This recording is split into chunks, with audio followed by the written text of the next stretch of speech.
নমস্কার, মন ভালো রাখার ঠিকানায় আপনাদের সকলকে স্বাগত জানাই। আমি ঋতু। প্রতিদিনের ন্যায় আজ আবারও হাজির হয়ে গেছি একটি নতুন গল্প পাঠ নিয়ে। আজ আমি রবীন্দ্রনাথ ঠাকুরের একটি শ্রেষ্ঠ ছোট গল্প শুভা গল্পটি আপনাদের পাঠ করে শোনাব। তো শুরু করা যাক। মেয়েটির নাম যখন সুভাষিনী রাখা হইয়াছিল, তখন কে জানিত সে বোবা হইবে। তাহার দুটি বড় বোনকে সুকেশিনী ও সুহাসিনী নাম দেওয়া হইয়াছিল। তাই মিলের অনুরোধে তাহার বাপ ছোট মেয়েটির নাম সুভাষিনী রাখে। এখন সকলে তাহাকে সংক্ষেপে শুভা বলে। দস্তুর মতো অনুসন্ধান ও অর্থব্যয়ে বড় দুটি মেয়ের বিবাহ হইয়া গেছে। এখন ছোটটি পিতামাতার নীরব হৃদয়ভারের মতো বিরাজ করিতেছে। যে কথা কয় না, সে যে অনুভব করে, ইহা সকলের মনে হয় না। এই জন্য তাহার সাক্ষাতেই সকলে তাহার ভবিষ্যৎ সম্বন্ধে দুশ্চিন্তা প্রকাশ করিত। সে যে বিধাতার অভিশাপ স্বরূপে তাহার পিতৃগৃহে আসিয়া জন্মগ্রহণ করিয়াছে, একথা সে শিশুকাল হইতে বুঝিয়া লইয়াছিল। তাহার ফল এই হইয়াছিল, সাধারণের দৃষ্টিপথ হইতে সে আপনাকে গোপন করিয়া রাখিতে সর্বদাই চেষ্টা করিত। মনে করিত, আমাকে সবাই ভুলিলে বাঁচি। কিন্তু বেদনা কি কেহ কখনো ভোলে? পিতামাতার মনে সে সর্বদাই জাগরুক ছিল। বিশেষত তাহার মা তাহাকে নিজের একটা ত্রুটিস্বরূপ দেখিতেন। কেননা মাতা পুত্র অপেক্ষা কন্যাকেই নিজের অংশরূপে দেখেন। কন্যার কোনো অসম্পূর্ণতা দেখিলে সেটা যেন বিশেষ রূপে নিজের লজ্জার কারণ বলিয়া মনে করেন। বরঞ্চ কন্যার পিতা বাণীকণ্ঠ শুভাকে তাহার অন্য মেয়েদের অপেক্ষা যেন একটু বেশি ভালোবাসিতেন। কিন্তু মাতা তাহাকে নিজের গর্ভের কলঙ্ক জ্ঞান করিয়া তাহার প্রতি বড় বিরক্ত ছিলেন। শুভার কথা ছিল না, কিন্তু তাহার সুদীর্ঘ পল্লব বিশিষ্ট বড় বড় দুটি কালো চোখ ছিল এবং তাহার ওষ্ঠাধর ভাবের আভাস মাত্রে কচি কিশলয়ের মতো কাঁপিয়া উঠিত। কথায় আমরা যে ভাব প্রকাশ করি, সেটা আমাদিগকে অনেকটা নিজের চেষ্টায় গড়িয়া লইতে হয়, কতকটা তর্জমা করার মতো। সকল সময়ে ঠিক হয় না, ক্ষমতা অভাবে অনেক সময়ে ভুলও হয়। কিন্তু কালো চক্ষে কিছু তর্জমা করিতে হয় না। মন আপনি তাহার উপরে ছায়া ফেলে, ভাব আপনি তাহার উপরে কখনো প্রসারিত, কখনো মুদিত হয়, কখনো উজ্জ্বলভাবে জ্বলিয়া ওঠে, কখনো ম্লানভাবে নিবিয়া আসে, কখনো অস্তমান চন্দ্রের মতো অনিমেষ চাহিয়া থাকে, কখনো দ্রুত চঞ্চল বিদ্যুতের মতো দিকবিদিকে ঠিকরিয়া ওঠে। মুখের ভাব বই আজন্মকাল যাহার অন্য ভাষা নাই, তাহার চোখে ভাষা অসীম উদার এবং অতল স্পর্শ গভীর, অনেকটা স্বচ্ছ আকাশের মতো, উদয়াস্ত এবং ছায়ালোকে নিস্তব্ধ বঙ্গভূমি। এই বাক্যহীন মনুষ্যের মধ্যে বৃহৎ প্রকৃতির মতো একটা বিজন মহত্ব আছে।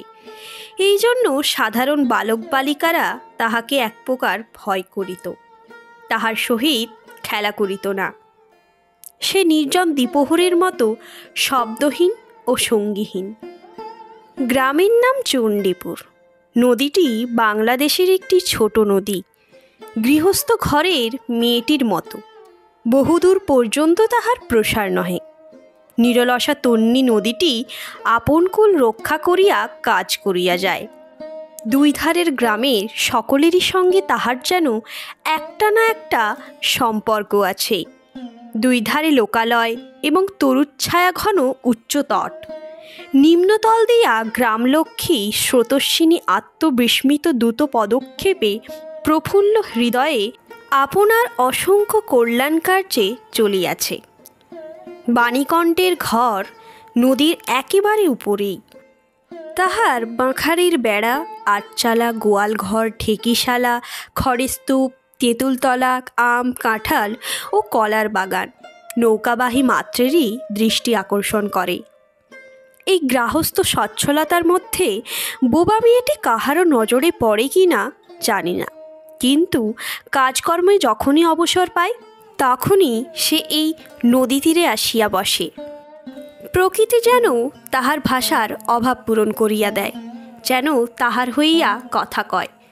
নদীর কলধ্বনি, লোকের কোলাহল, মাঝির গান, পাখির ডাক, তরুর মর্মর সমস্ত মিশিয়া চারিদিকের চলাফেরা, আন্দোলন, কম্পনের সহিত এক হইয়া সমুদ্রের তরঙ্গরাশির ন্যায় বালিকার চিরনিস্তব্ধ হৃদয় উপকূলের নিকটে আসিয়া ভাঙিয়া ভাঙিয়া পড়ে। প্রকৃতির এই বিবিধ শব্দ এবং বিচিত্র গতি ইহাও বোবার ভাষা। বড় বড় চক্ষু পল্লব বিশিষ্ট সুভার যে ভাষা তাহারই একটা বিশ্বব্যাপী বিস্তার। ঝিল্লির অপূর্ণ তৃণভূমি হইতে শব্দাতীত নক্ষত্রলোক পর্যন্ত কেবল ইঙ্গিত, ভঙ্গি, সঙ্গীত, ক্রন্দন এবং দীর্ঘ নিঃশ্বাস। এবং মধ্যাহ্নে যখন মাঝিরা, জেলেরা খাইতে যাইত, গৃহস্থেরা ঘুমাইত, পাখিরা ডাকিত না, খেয়া নৌকা বন্ধ থাকিত, স্বজন জগৎ সমস্ত কাজকর্মের মাঝখানে সহসা থামিয়া গিয়া ভয়ানক বিজন মূর্তি ধারণ করিত, তখন রুদ্র মহাকাশের তলে কেবল একটি বোবা প্রকৃতি এবং একটি বোবা মেয়ে মুখোমুখি চুপ করিয়া বসিয়া থাকিত, একজন সুবিস্তীর্ণ রৌদ্রে আর একজন ক্ষুদ্র তরুর ছায়ায়। সুভার যে গুটি কতক অন্তরঙ্গ বন্ধুর দল ছিল না তাহা নহে। গোয়ালের দুটি গাভী, তাহাদের নাম সর্বশী ও পাঙ্গুলি। সে নাম বালিকার মুখে তাহারা কখনো শুনে নাই, কিন্তু তাহার পদশব্দ তাহারা চিনিত। তাহার কথাহীন একটা করুণ সুর ছিল, তাহার মর্ম তাহারা ভাষার অপেক্ষা সহজে বুঝিত। সুভা কখন তাহাদের আদর করিতেছে, কখন ভর্ৎসনা করিতেছে, কখন মিনতি করিতেছে, তাহা তাহারা মানুষের অপেক্ষা ভালো বুঝিতে পারিত। সুভা গোয়ালে ঢুকিয়া দুই বাহুর দ্বারা সর্বশীর গ্রীবা বেষ্টন করিয়া তাহার কানের কাছে আপনার গণ্ডদেশ ঘর্ষণ করিত এবং পাঙ্গুলি স্নিগ্ধ দৃষ্টিতে তাহার প্রতি নিরীক্ষণ করিয়া তাহার গা চাটিত। বালিকা দিনের মধ্যে নিয়মিত 3 বার করিয়া গোয়াল ঘরে যাইত। তাহা ছাড়া অনিয়মিত আগমনও ছিল। গৃহে যেদিন কোনো কঠিন কথা শুনিত, সেদিন সে অসময়ে তাহার এই মুখ বন্ধু দুটির কাছে আসিত। তাহার সহিষ্ণুতা পরিপূর্ণ বিষাদশান্ত দৃষ্টিপাত হইতে তাহারা কি একটা অন্ধ অনুমান শক্তির দ্বারা বালিকার মর্মবেদনা যেন বুঝিতে পারিত এবং সুভার গা ঘেঁষিয়া আসিয়া অল্পে অল্পে তাহার বাহুতে শিং ঘষিয়া ঘষিয়া তাহাকে নির্বাক ব্যাকুলতার সহিত সান্ত্বনা দিতে চেষ্টা করিত। ইহারা ছাড়া ছাগল ও বিড়াল শাবকও ছিল, কিন্তু তাহাদের সহিত সুভার এরূপ সমকক্ষভাবে মৈত্রী ছিল না। তথাপি তাহারা যথেষ্ট আনুগত্য প্রকাশ করিত। বিড়াল শিশুটি দিনে এবং রাত্রে যখন তখন সুভার গরম কোলটি নিঃসংকোচে অধিকার করিয়া সুখনিদ্রার আয়োজন করিত এবং সুভা তাহার গ্রীবা ও পৃষ্ঠে কুমল অঙ্গুলি বুলাইয়া দিলে যে তাহার নিদ্রাকর্ষণের বিশেষ সহায়তা হয়, ইঙ্গিতে এরূপ অভিপ্রায় প্রকাশ করিত। উন্নত শ্রেণীর জীবের মধ্যে সুভার আরও একটি সঙ্গী জুটিয়াছিল, কিন্তু তাহার সহিত বালিকার ঠিক কিরূপ সম্পর্ক ছিল তাহা নির্ণয় করা কঠিন, কারণ সে ভাষা বিশিষ্ট জীব। সুতরাং উভয়ের মধ্যে সমভাষা ছিল না। গোসাইদের ছোট ছেলেটি, তাহার নাম প্রতাপ। লোকটি নিতান্ত অকর্মণ্য। সে যে কাজকর্ম করিয়া সংসারের উন্নতি করিতে যত্ন করিবে, বহু চেষ্টার পর বাপমা সে আশা ত্যাগ করিয়াছেন। অকর্মণ্য লোকের একটা সুবিধা এই যে আত্মীয় লোকেরা তাহাদের উপরে বিরক্ত হয় বটে, কিন্তু প্রায় তাহারা নিঃসম্পর্ক লোকদের প্রিয়পাত্র হয়, কারণ কোনো কার্যে আবদ্ধ না থাকাতে তাহারা সরকারি সম্পত্তি হইয়া দাঁড়ায়।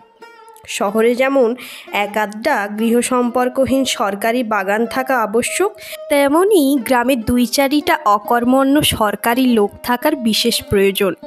কাজে কর্মে আমোদে অবসরে যেখানে একটা লোক কম পড়ে, সেখানেই তাহাদিগকে হাতের কাছে পাওয়া যায়।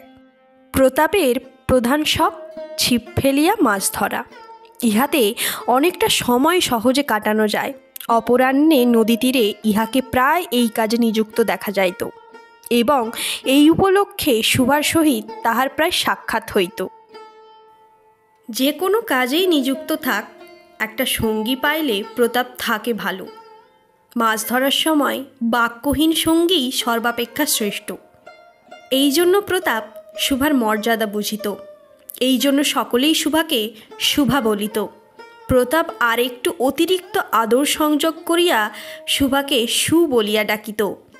শুভা তেঁতুল তলায় বসিয়া থাকিত এবং প্রতাপ অনতি দূরে মাটিতে ছিপ ফেলিয়া জলের দিকে চাহিয়া থাকিত। প্রতাপের একটি করিয়া পান বরাদ্দ ছিল, শুভা তাহা নিজে সাজিয়া আনিত এবং বোধ করি অনেকক্ষণ বসিয়া বসিয়া চাহিয়া চাহিয়া ইচ্ছা করিত প্রতাপের কোনো একটা বিশেষ সাহায্য করিতে, একটা কোনো কাজে লাগিতে, কোনো মতে জানাইয়া দিতে যে এই পৃথিবীর সেও একজন কম প্রয়োজনীয় লোক নহে। কিন্তু কিছুই করিবার ছিল না। তখন সে মনে মনে বিধাতার কাছে অলৌকিক ক্ষমতা প্রার্থনা করিত। মন্ত্রবলে সহসা এমন একটা আশ্চর্য কাণ্ড ঘটাইতে ইচ্ছা করিত, যাহা দেখিয়া প্রতাপ আশ্চর্য হইয়া যাইত, বলিত, তাই তো, আমাদের শুভির যে এত ক্ষমতা তাহা তো জানিতাম না। মনে করো, শুভা যদি জলকুমারী হইত, আস্তে আস্তে জল হইতে উঠিয়া একটা সাপের মাথার মণি ঘাটে রাখিয়া যাইত। প্রতাপ তাহার তুচ্ছ মাছ ধরা রাখিয়া সেই মানিক লইয়া জলে ডুব মারিত এবং পাতালে গিয়া দেখিত রূপার অট্টালিকায় সোনার পালঙ্কে কে বসিয়া। আমাদের বাণীকণ্ঠের ঘরের সেই বোবা মেয়ে সু, আমাদের সু সেই মণিদীপ্ত গভীর নিস্তব্ধ পাতালপুরীর একমাত্র রাজকন্যা। তাহা কি হইতে পারিত না? তাহা কি এতই অসম্ভব? আসলে কিছুই অসম্ভব নয়, কিন্তু তবুও সুপ্রজাশূন্য পাতালের রাজবংশে না জন্মিয়া বাণীকণ্ঠের ঘরে আসিয়া জন্মিয়াছে এবং গোসাইদের ছেলে প্রতাপকে কিছুতেই আশ্চর্য করিতে পারিতেছে না। শুভার বয়স ক্রমেই বাড়িয়া উঠিতেছে। ক্রমে সে যেন আপনাকে আপনি অনুভব করিতে পারিতেছে, যেন কোনো একটা পূর্ণিমা তিথিতে কোনো একটা সমুদ্র হইতে একটা জোয়ারের স্রোত আসিয়া তাহার অন্তরাত্মাকে এক নতুন অনির্বচনীয় চেতনা শক্তিতে পরিপূর্ণ করিয়া তুলিতেছে। সে আপনাকে আপনি দেখিতেছে, ভাবিতেছে, প্রশ্ন করিতেছে এবং বুঝিতে পারিতেছে না। গভীর পূর্ণিমা রাত্রে সে একদিন ধীরে শয়নগৃহের দ্বার খুলিয়া ভয়ে ভয়ে মুখ বাড়াইয়া বাহিরের দিকে চাহিয়া দেখে। পূর্ণিমা প্রকৃতিও শুভার মতো একাকিনী, সুপ্ত জগতের ওপর জাগিয়া বসিয়া। যৌবনের রহস্যে, পুলকে, বিষাদে, অসীম নির্জনতার একেবারে শেষ সীমা পর্যন্ত, এমনকি তাহা অতিক্রম করিয়াও থমথম করিতেছে, একটি কথা কহিতে পারিতেছে না। এই নিস্তব্ধ ব্যাকুল প্রকৃতির প্রান্তে একটি নিস্তব্ধ ব্যাকুল বালিকা দাঁড়াইয়া। এদিকে কন্যা ভারগ্রস্ত পিতামাতা চিন্তিত হইয়া উঠিয়াছেন। লোকেও নিন্দা আরম্ভ করিয়াছে, এমনকি এক ঘরে করিবে এমন জনরব শোনা যায়। বাণীকণ্ঠের সচ্ছল অবস্থা, দুই বেলায় মাছ ভাত খায়, এজন্য তাহার শত্রু ছিল। স্ত্রী পুরুষে বিস্তর পরামর্শ হইল। কিছুদিনের মতো বাণী বিদেশে গেল। অবশেষে ফিরিয়া আসিয়া কহিল, চলো, কলিকাতায় চলো। বিদেশ যাত্রার উদ্যোগ হইতে লাগিল। কুয়াশা ঢাকা প্রভাতের মতো শুভার সমস্ত হৃদয় অশ্রু বাষ্পে একেবারে ভরিয়া গেল। একটা অনির্দিষ্ট আশঙ্কা বশে সে কিছুদিন হইতে ক্রমাগত নির্বাক জন্তুর মতো তাহার বাপ মায়ের সঙ্গে সঙ্গে ফিরিত। ডাগর চক্ষু মেলিয়া তাহাদের মুখের দিকে চাহিয়া কি একটা বুঝিতে চেষ্টা করিত, কিন্তু তাহারা কিছুই বুঝাইয়া বলিতেন না। ইতিমধ্যে একদিন অপরাহ্নে জলে ছিপ ফেলিয়া প্রতাপ হাসিয়া কহিল, কিরে সু, তোর নাকি বর পাওয়া গেছে, তুই বিয়ে করতে যাচ্ছিস, দেখিস আমাদের ভুলিস নে, বলিয়া আবার মাছের দিকে মনোযোগ করিল। মর্মবিদ্ধ হরিণী ব্যাধের দিকে যেমন করিয়া তাকায়, নীরবে বলিতে থাকে, আমি তোমার কাছে কি দোষ করিয়াছিলাম। শুভা তেমনি করিয়া প্রতাপের দিকে চাহিল। সেদিন গাছের তলায় আর বসিল না, বাণীকণ্ঠ নিদ্রা হইতে উঠিয়া শয়নগৃহে তামাক খাইতেছিলেন। শুভা তাহার পায়ের কাছে বসিয়া তাহার মুখের দিকে চাহিয়া কাঁদিতে লাগিল। অবশেষে তাহাকে সান্ত্বনা দিতে গিয়া বাণীকণ্ঠের শুষ্ক কপলে অশ্রু গড়াইয়া পড়িল। কাল কলিকাতায় যাইবার দিন স্থির হইয়াছে। শুভা গোয়াল ঘরে তাহার বাল্যসখীদের কাছে বিদায় লইতে গেল। তাহাদিগকে স্বহস্তে খাওয়াইয়া গলা ধরিয়া একবার দুই চোখে যত পারে কথা ভরিয়া তাহাদের মুখের দিকে চাহিল। দুই নেত্রপল্লব হইতে টপ টপ করিয়া অশ্রুজল পড়িতে লাগিল। সেদিন শুক্ল দ্বাদশীর রাত্রি। শুভা শয়নগৃহ হইতে বাহির হইয়া তাহার সেই চিরপরিচিত নদীতটে শস্পশয্যায় লুটাইয়া পড়িল। যেন ধরণীকে এই প্রকাণ্ড মুখ মানবতাকে দুই বাহুতে ধরিয়া বলিতে চাহে, তুমি আমাকে যাইতে দিও না মা, আমার মতো দুটি বাহু বাড়াইয়া তুমিও আমাকে ধরিয়া রাখো। কলিকাতার এক বাসায় শুভার মা একদিন শুভাকে খুব করিয়া সাজাইয়া দিলেন। আটিয়া চুল বাঁধিয়া, খোঁপায় জরির ফিতা দিয়া, অলঙ্কারে আচ্ছন্ন করিয়া তাহার স্বাভাবিক শ্রী যথাসাধ্য বিলুপ্ত করিয়া দিলেন। শুভার দুই চক্ষু দিয়া অশ্রু পড়িতেছে।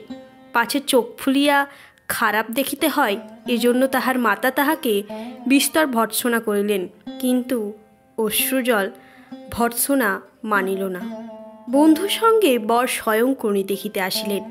কন্যার মা বাপ চিন্তিত, শঙ্কিত, শশব্যস্ত হইয়া উঠিলেন, যেন দেবতা স্বয়ং নিজের বলির পশু বাছিয়া লইতে আসিয়াছেন। মা নেপথ্য হইতে বিস্তর তর্জন গর্জন শাসন করিয়া বালিকার অশ্রুশোধ দ্বিগুণ বাড়াইয়া পরীক্ষকের সম্মুখে পাঠাইলেন। পরীক্ষক অনেকক্ষণ নিরীক্ষণ করিয়া বলিলেন, মন্দ নহে। বিশেষত বালিকার ক্রন্দন দেখিয়া বুঝিলেন ইহার হৃদয় আছে, এবং হিসাব করিয়া দেখিলেন যে হৃদয় আজ বাপ মায়ের বিচ্ছেদ সম্ভাবনায় ব্যথিত হইয়া উঠিয়াছে, সেই হৃদয় আজ বাদে কাল আমারই ব্যবহারে লাগিতে পারিবে। শুক্তির মুক্তার ন্যায় বালিকার অশ্রুজল কেবল বালিকার মূল্য বাড়াইয়া দিল। তাহার হইয়া আর কোনো কথা বলিল না। পঞ্জিকা মিলাইয়া খুব একটা শুভ লগ্নে বিবাহ হইয়া গেল। বোবা মেয়েকে পরের হস্তে সমর্পণ করিয়া বাপ-মাপ দেশে চলিয়া গেল। তাহাদের জাতি ও পরকাল রক্ষা হইল। বর পশ্চিমে কাজ করে। বিবাহের অনতি বিলম্বে স্ত্রীকে পশ্চিমে লইয়া গেল। সপ্তাহখানেকের মধ্যে সকলেই বুঝিল নববধূ বোবা। তা কেহ বুঝিল না সেটা তাহার দোষ নহে। সে কাহাকেও প্রতারণা করে নাই। তাহার দুটি চক্ষু সকল কথাই বলিয়াছিল, কিন্তু কেহ তাহা বুঝিতে পারে নাই। সে চারিদিকে চায়, ভাষা পায় না। যাহারা বোবার ভাষা বুঝিত, সেই আজন্ম পরিচিত মুখগুলি দেখিতে পায় না। বালিকার চির নীরব হৃদয়ের মধ্যে একটা অসীম অব্যক্ত ক্রন্দন বাজিতে লাগিল। অন্তর্যামী ছাড়া আর কেহ তাহা শুনিতে পাইল না। এবার তাহার স্বামী চক্ষু কর্ণেন্দ্রিয়ের দ্বারা পরীক্ষা করিয়া এক ভাষাবিশিষ্ট কন্যা বিবাহ করিয়া আনিল। আমার গল্প পাঠ আজ এখানেই সমাপ্ত হলো। যদি ভালো লেগে থাকে তাহলে লাইক, কমেন্ট, সাবস্ক্রাইব করবেন। ধন্যবাদ।